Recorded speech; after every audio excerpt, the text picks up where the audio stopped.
Voici la Sovol SV08, la nouvelle version de la Voron 2,4 par Sovol. Mais contrairement à la Voron 2.4, elle est conçue pour être fabriquée en série et expédiée presque entièrement assemblée. Elle coûte également moins de la moitié du prix de la plupart des kits Voron 2.4. Est-elle aussi simple à modifier, personnaliser et améliorer qu'une Voron 2.4 ? Est-ce que je peux vraiment installer toutes ces améliorations de pointe dont la plupart ne sont même pas encore sur le marché ? Et est-ce que l'imprimante fonctionnera vraiment à la fin de cette vidéo ou est-ce que j'ai eu les yeux plus gros que le ventre ? Restez jusqu'à la fin et découvrons-le ensemble.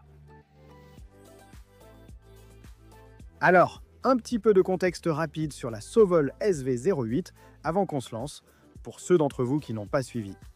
J'ai récemment testé cette machine et comme presque tous les premiers testeurs, je l'ai vraiment appréciée. Même si ce n'est probablement pas la meilleure machine pour les débutants, dans l'ensemble, c'est une machine fantastique qui combine des performances remarquables, un volume d'impression énorme et une grande qualité, le tout à un prix incroyablement bas.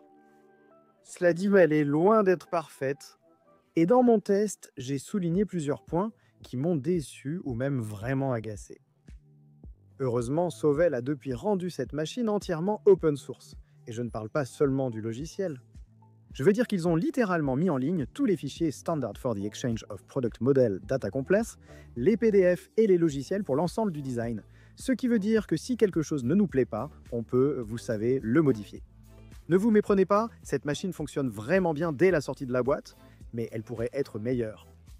Et oui, je sais, certains d'entre vous sont déjà en train d'écrire dans les commentaires que pour 549 ou 600 €, vous ne voulez pas bidouiller ou améliorer votre machine. Vous vous attendez à quelque chose qui fonctionne dès la sortie de la boîte. Et c'est très bien, allez acheter une machine Bambu Lab. Mais pour ceux d'entre nous qui aiment bidouiller, améliorer, personnaliser et adapter, la question reste la même. À quel point cette machine se pliera-t-elle facilement à notre volonté ? Voici donc comment ce défi va se dérouler.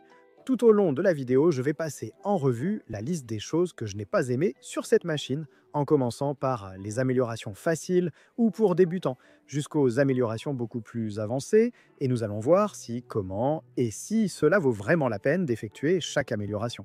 Au fait, c'est probablement le bon moment pour remercier l'équipe de Sovol d'avoir sponsorisé cette vidéo. Je leur ai en fait dit que j'avais prévu d'améliorer et de modifier certaines d'autres choses sans monter sur la machine de toute façon.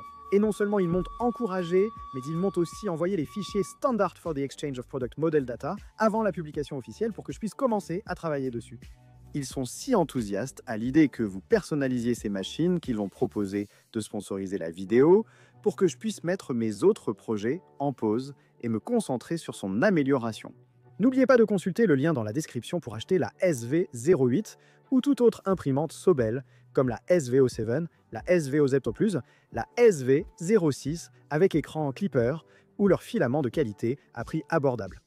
Très bien, vous êtes prêts ? C'est parti. La première chose, et probablement la plus simple à corriger et à améliorer sur cette imprimante, allait être le bruit du ventilateur. Comme indiqué dans mon test et par d'autres, le ventilateur de la carte de contrôle d'origine est bruyant. Selon un autre testeur, il fait quelque chose comme 61 décibels et il est toujours allumé. Petite parenthèse, j'ai récemment dit à Sovol d'essayer de retourner ou d'échanger tous les ventilateurs achetés pour le SVO8. Il est donc possible que ce problème ne concerne plus les modèles ultérieurs. Mais malheureusement, il affecte vraiment le mien. En fait, c'était tellement agaçant que je n'ai littéralement pas pu finir la vidéo de test avant de le réparer. Pour cela, j'ai fait deux choses. J'ai d'abord remplacé le ventilateur bas de gamme installé par un autre que j'avais sous la main. En fait, ce n'était même pas un ventilateur silencieux. C'était vraiment juste un vieux ventilateur Creality, mais c'était déjà une amélioration spectaculaire. Je peux seulement imaginer à quel point ce serait mieux avec un ventilateur Noctua. De plus, comme le ventilateur est orienté vers le bas, et que dans mon cas, il n'y aura jamais rien en dessous à l'endroit où je l'ai installé, j'ai simplement utilisé un outil Dremel pour découper le carter du ventilateur. Cela, probablement plus que tout le reste, a vraiment tout changé et honnêtement, je te recommande de faire pareil à moins que tu prévoies de mettre des objets ou des câbles sous ton imprimante. Ensuite, parlons des écrans tactiles. Sovol propose maintenant son propre écran tactile à brancher, mais honnêtement, à 99 $, c'est un peu cher. Bien sûr, il existe déjà un mode communautaire qui remplace l'écran affichage à cristaux liquides à l'avant par un écran affichage à cristaux liquides Bigtreetech de 5 pouces, exactement comme celui que j'ai installé sur mon Voron 2.4. Et il se peut que je fasse la même chose sur cette machine à l'avenir, mais je pense quand même qu'on peut faire encore mieux. Maintenant, redressez-vous et soyez attentifs parce que je vais révéler un nouveau produit dont absolument personne n'a encore entendu parler. Bigtreetech a récemment lancé son écran tactile sans fil Panda Touch pour les imprimantes Bamboo Lab. Et coup de chance pour nous, ils ont en fait travaillé dur pour l'adapter et développer une version qui fonctionne aussi sur les imprimantes Clipper. Qu'ils ont eu la gentillesse de m'envoyer en version alpha pré-production juste pour cette vidéo. Comparé à un écran tactile filaire classique, ce petit appareil présente plusieurs avantages.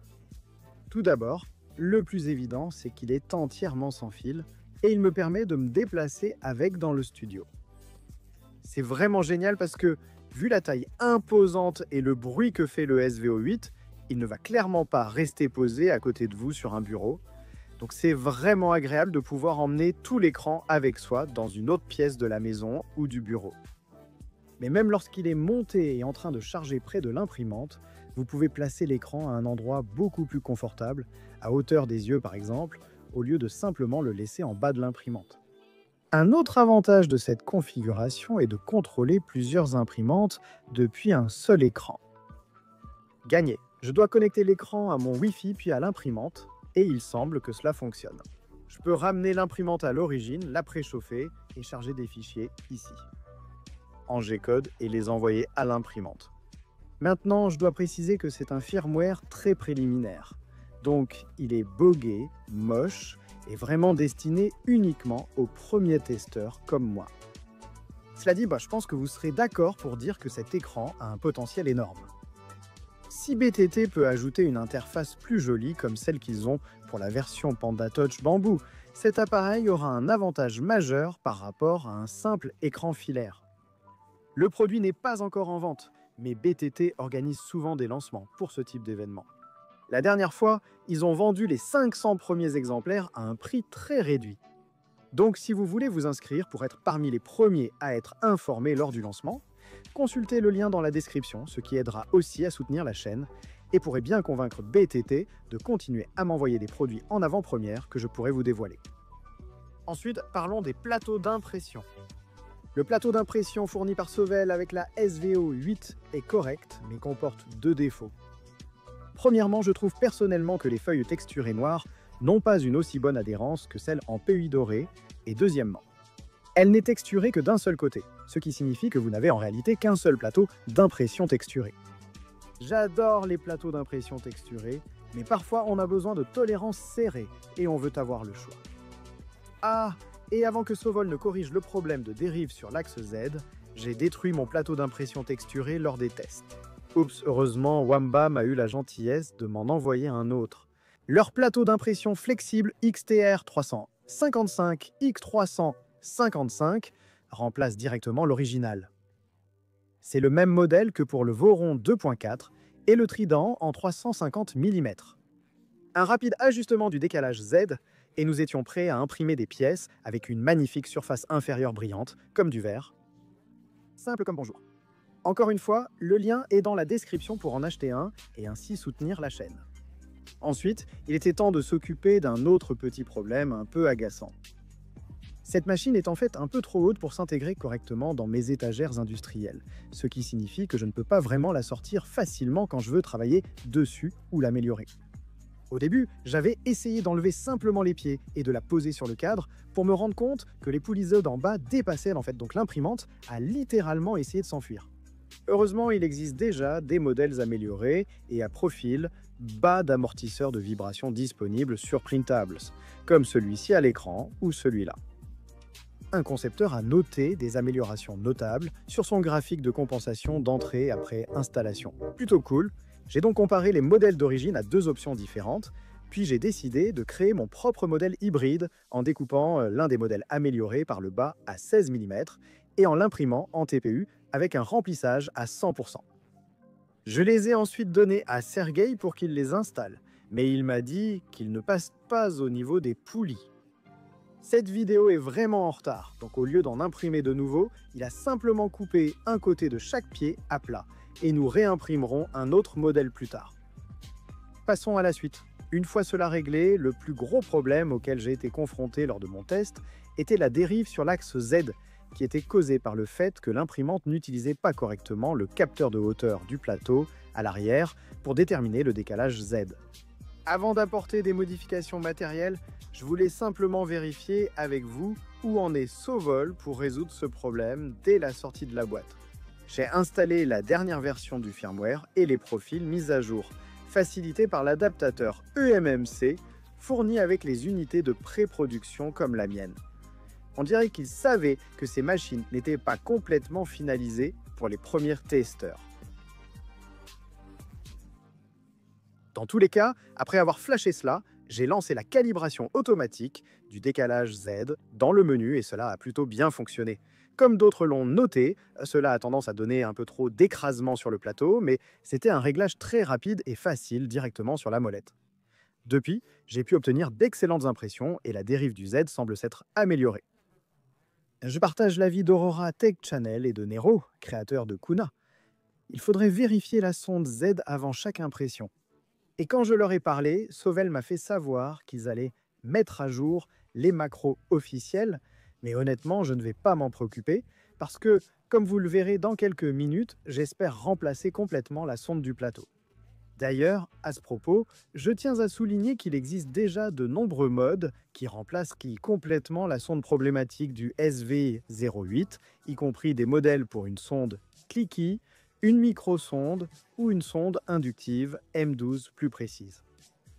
Mais ce n'est pas que l'open source, c'est incroyable. En gros, si vous préférez ne pas avoir à vous soucier d'ajuster précisément votre offset Z, ou si vous ne voulez pas attendre les macros de démarrage d'impression améliorée qui utilisent le micro-interrupteur à l'arrière de l'imprimante, vous pouvez simplement éviter tous ces problèmes et installer l'une des nombreuses solutions de palpage de plateau plus précises. Mais toutes ces solutions vont sembler bien fades comparées à celles que j'ai préparées. Très bien, maintenant que nous avons réglé les choses les plus simples, il était temps de passer au plat de résistance. Trop de métaphores culinaires en une phrase. Comme vous vous en souvenez peut-être d'après mon test, ma plus grande déception concernant la SV08 était de loin la buse propriétaire et le fait que je ne pourrais utiliser aucune de mes buses de haute qualité existantes, ni même aucune buse tierce sur cette machine.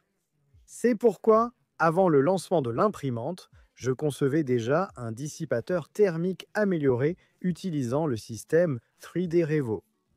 J'ai aussi pensé à créer une version compatible 5.6, mais cela aurait exigé un autre chauffe céramique que celui du U3D Revo, ou les modèles bambou très répandus sur AliExpress et déjà utilisés par cette imprimante. À ce stade, tu remplaces simplement une pièce propriétaire par une autre. Alors pourquoi ne pas au moins choisir un standard que tant de gens utilisent déjà et qui est vraiment bien documenté? Mais bon, si l'un d'entre vous veut essayer de concevoir sa propre tête d'impression compatible V6 ou V6 Volcano pour la SV08, je mettrai le lien vers son GitHub dans la description ci-dessous. Pour l'instant, faisons fonctionner ce truc sur un Revo. Pour y parvenir, j'ai pris le fichier Standard for the Exchange of Product Model, data de la tête d'impression, depuis le dépôt open source, et j'ai commencé à le modifier pour qu'il corresponde aux spécifications open source du côté froid publiées par E3D. Merci d'ailleurs aux gens sur Twitter qui m'ont aidé à trouver ces spécifications, parce qu'au début, je n'y arrivais pas. Maintenant, pour conserver la même longueur totale que l'original, j'ai dû rallonger pas mal de choses. J'ai publié mes versions sur Twitter et après quelques retours, je m'en approchais bien. Je dois aussi remercier l'utilisateur Discord Pickle parce qu'après avoir passé beaucoup trop d'heures là-dessus, il fallait vraiment que je retourne à mes autres tâches. Il a donc pris le relais, corrigé les défauts de conception, s'est occupé des dessins techniques et a vraiment finalisé tout le design pour qu'on puisse enfin commander cette pièce.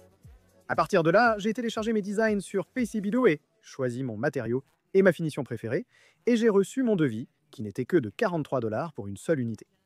Mais je précise que si des gens sont intéressés, je pourrais en commander en grande quantité pour réduire les coûts de 50%. Je vais également rendre le design open source pour que Sovol, Big Tree Tech et 3D ou vous chez vous puissiez le fabriquer et le vendre si vous le souhaitez. J'ai entendu que i3D pourrait proposer une version Revo haut débit avec des connecteurs Preserti compatible avec la carte outil du SVO8, permettant un remplacement direct et l'utilisation continue de l'ancien bloc de chauffe. Ah, et à propos de E3D, je tiens à les remercier de m'avoir fourni un ensemble Revo haut débit et je veux aussi remercier leur distributeur local, mon ami Ben chez Rav Memad, de me l'avoir expédié en express le jour même. Et je tiens là aussi à remercier PCBWay de m'avoir fourni le prototype gratuitement. Si certains d'entre vous veulent déjà sertir ou souder leur propre connexion, je vais télécharger mon design sur la place de marché de projet de PCBWay pour que vous puissiez le commander directement. Mais d'abord, je pense que nous devrions voir comment cela fonctionne réellement. Le prototype est arrivé avec un aspect et un toucher parfait. Malheureusement, Pickle et moi avions oublié un détail. Le dessus du dissipateur thermique nécessite un alésage plus large, mais il a été facile de le corriger en le perçant, et je vais l'ajuster sur le modèle. À partir de là, c'était littéralement juste un remplacement direct à boulonner, exactement comme nous l'avions conçu, du moins mécaniquement. Malheureusement, en voulant le câbler et le tester, j'ai constaté que j'avais provoqué un court-circuit sur la carte de tête d'outil Sovol d'origine. Honnêtement, c'était vraiment agaçant.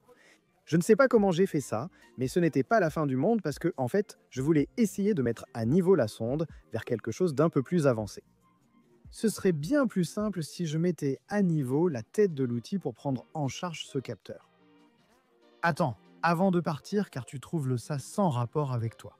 Je sais, ça paraît vraiment intimidant, et honnêtement, j'avais aussi assez peur de le faire. En fait, j'ai demandé l'aide d'Emmanuel, le propriétaire d'un autre magasin local d'impression 3D Filamentech. Finalement, j'ai été surpris de la facilité d'utilisation de ce truc. Cette partie devient technique. Si, comme moi, l'électronique lors de la mise à niveau des imprimantes ne vous plaît pas, passez au chapitre suivant. En gros, la grande question ici était de savoir si nous pouvions utiliser directement la carte EBB36 pour tête d'outil que Bigtree m'avait fournie pour ce projet. Le lien est dans la description si vous voulez leur montrer un peu de soutien. Nous n'étions vraiment pas sûrs de savoir si nous allions avoir besoin d'une carte U2C pour convertir le signal USB que la carte Sovol émet en un signal contrôleur Area Network Bus que cette carte utilise. J'ai même demandé à Ben de RavMemod de m'en envoyer une par coursier, au cas où. Finalement, il suffisait de réutiliser les fils Sovil et les mêmes connexions. Souder un connecteur USB-C sur les fils de données vert et blanc, côté tête d'outil, sertir des connecteurs Dupont sur les fils rouges et noirs, puis les brancher à l'entrée contrôleur Area Network de la carte. Malheureusement, cela signifie que deux grosses prises dépassent du dessus de la tête d'outil, et malgré plusieurs essais avec différents adaptateurs et supports, je n'ai pas pu les faire tenir dans la tête d'origine sans qu'elles touchent le ventilateur avant. Pour l'instant, j'ai juste découpé le capot de la tête d'outil pour que tout fonctionne. Et je vais probablement devoir concevoir quelque chose de nouveau, ainsi qu'un nouveau système de gestion de la tension des câbles. Je pourrais aussi essayer de trouver un moyen pour que ces connecteurs dépassent moins, par exemple en utilisant un connecteur USB-C à 4,20 degrés, ou peut-être même en déplaçant la carte de la tête d'outil à l'arrière. Ou quelque chose comme ça. Côté logiciel, c'était même plus simple que le matériel. J'ai seulement branché l'appareil, déplacé la carte de la tête d'outil, commenté les réglages d'origine liés à cette tête, puis entrer les nouveaux paramètres. Honnêtement, ça m'a probablement pris environ 15 minutes, ce qui... J'ai été surpris car je craignais cette partie. Ensuite, il suffisait de connecter chaque ventilateur, capteur, broche et le reste à la carte. Et j'étais vraiment content de voir que Bigtree fournit tous les connecteurs Molex et Dupont possibles, ainsi que chacune des petites broches à sertir dont vous aurez besoin pour changer les connecteurs sur n'importe quel fil.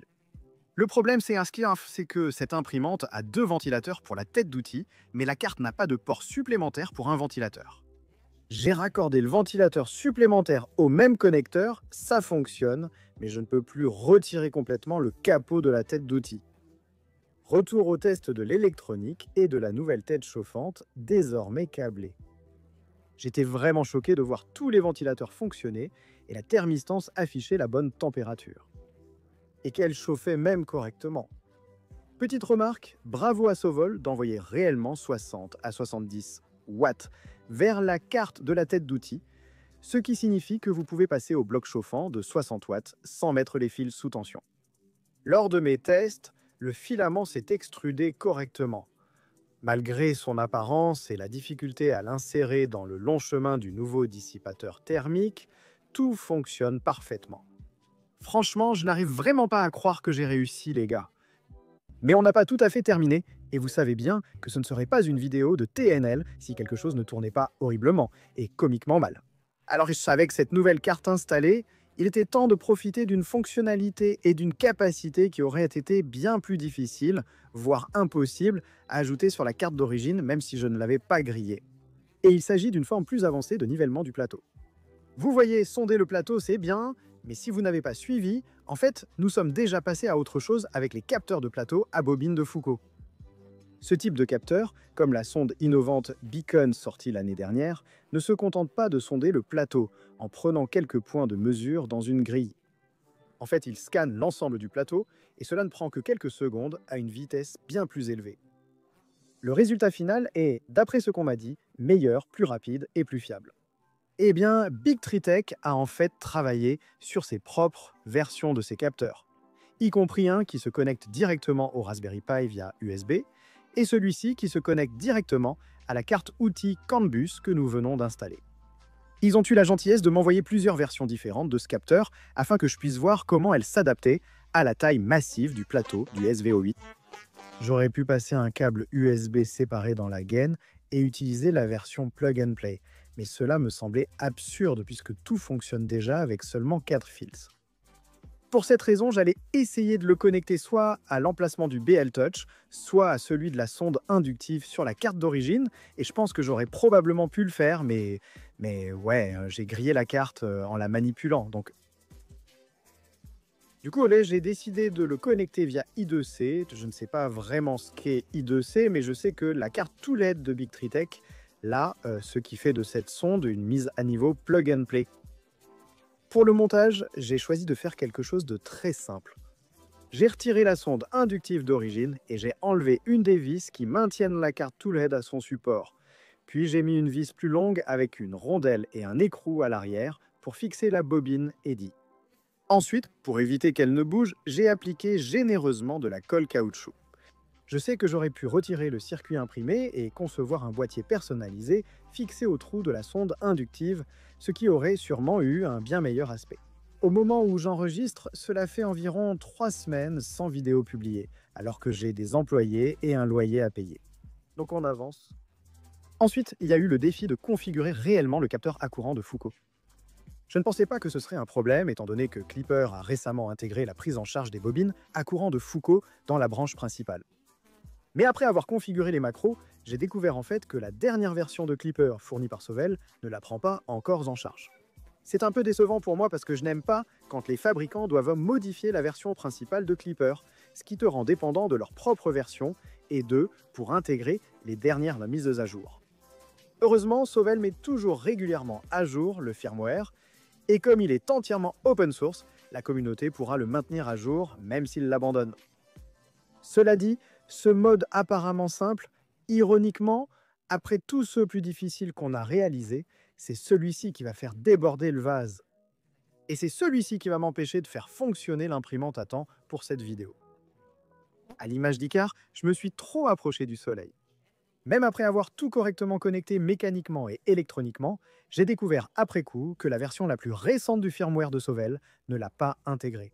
Si j'installe la version de BTT, cela risque de briquer l'imprimante ou de désactiver des fonctions. C'est agaçant, j'aimerais juste utiliser la version principale pour faire tourner la machine.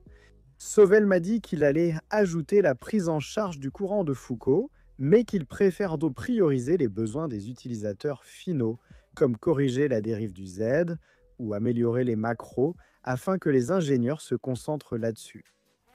Quelque chose que seul moi ai demandé, c'est-à-dire ajouter la prise en charge du courant de Foucault. C'était la bonne décision. Je respecte le choix de Sovel et espère que cela sortira bientôt. Donc en attendant, j'ai réinstallé la sonde inductive.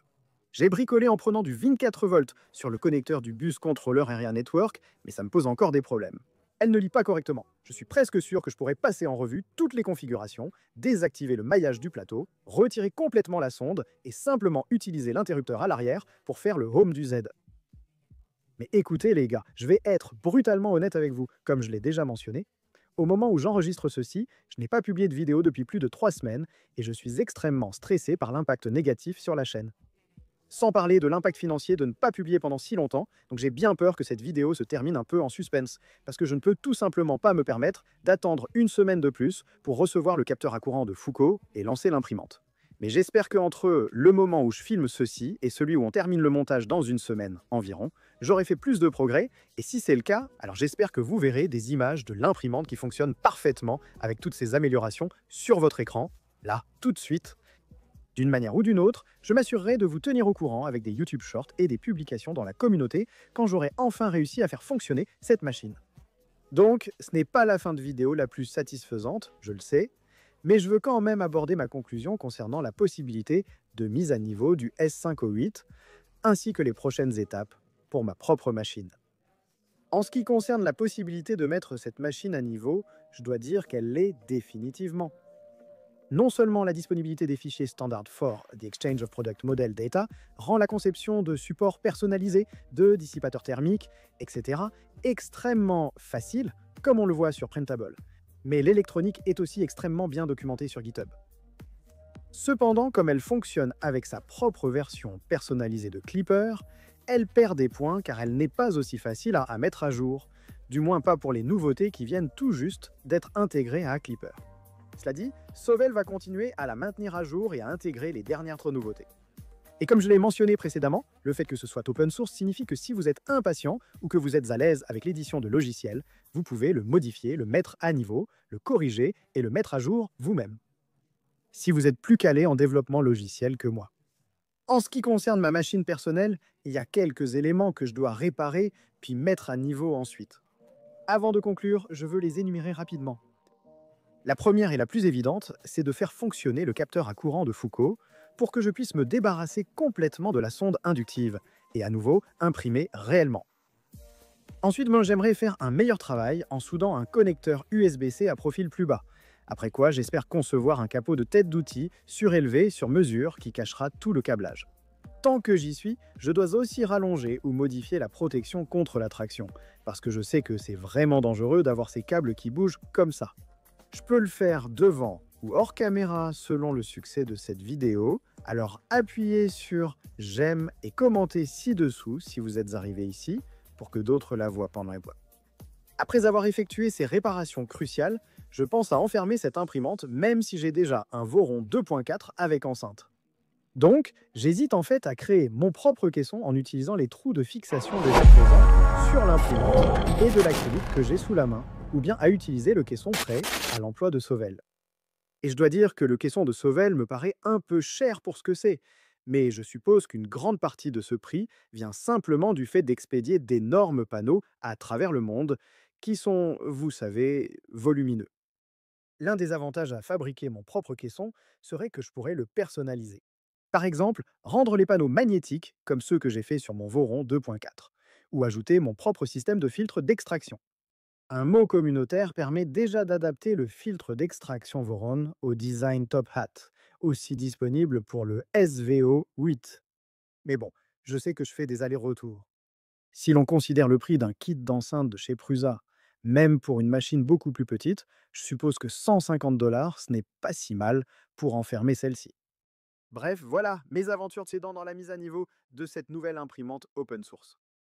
Je remercie Sovel Big Tree Tech, U3D Ravmemod et Filamentech pour leur aide avec les pièces et conseils, et tout spécialement Sovel pour avoir sponsorisé la vidéo, ce qui m'a permis d'y consacrer du temps.